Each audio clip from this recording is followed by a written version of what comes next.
Welcome back. The new year is underway and many of us have some sort of a money-related resolution. If you are in debt after the holidays, you're not alone. Michelle Mills is here from the Better Business Bureau this morning to give us some tips on getting our finances in order for 2020. Thank you for stopping by. Yes, of course. Thank you. What, a little over a week into the year, and I know some of us are stressing a little bit already. We are, because we've accumulated a lot of debt. In fact, according to the Federal Reserve, just through the third quarter of 2019, so that doesn't even include how much we spent during the holidays, Americans are nearly $14 trillion in debt. So it weighs heavy on all of us, and yeah, many of us have that, you know, getting out of debt or starting a savings plan, something like that, is part of our New Year's resolutions. Now that sounds like a really big number. Is that something that's dramatically higher than in years past? Well, it's only, if you look at it, it's less than 1% compared to the year prior, but that's $92 billion. So yeah,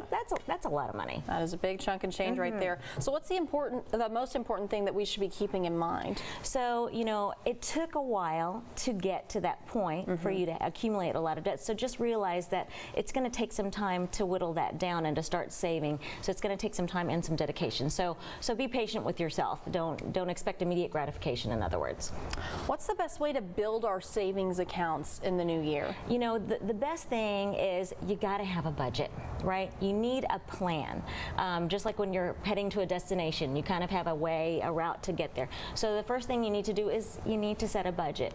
Take a look at where you are right now, where you want to be, and then work on a plan to kind of get there, including, you know, saving a certain percentage. And they say, you know, to have a good emergency fund, you need to have 6 months worth of income, not of income, 6 months worth of whatever your expenses are, and that should be what your emergency plan should be, emergency savings. Which when you are saving that money and an emergency arises, you definitely are happy it's there. Right, you have to be prepared just in case something happens. Then you can make sure that all of your debts are paid, and you know, you can keep the lights on in your home paid for and all that kind of stuff. So 6 months is ideal.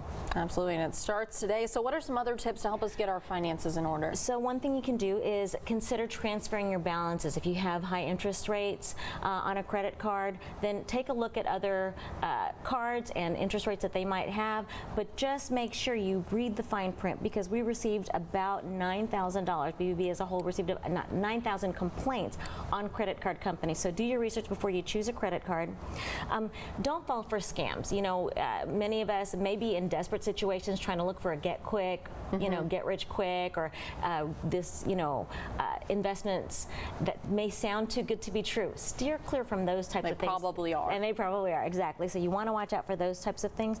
And also consider there are lots of free tools out there that can help you manage your debt and come up with a savings plan. One of those you might want to start with is BB's Financial Building Blocks website that talks about what kind of scams are out there, can kind of help you to evaluate your finances and learn how to stay debt-free. So consider using some of those free tools as well.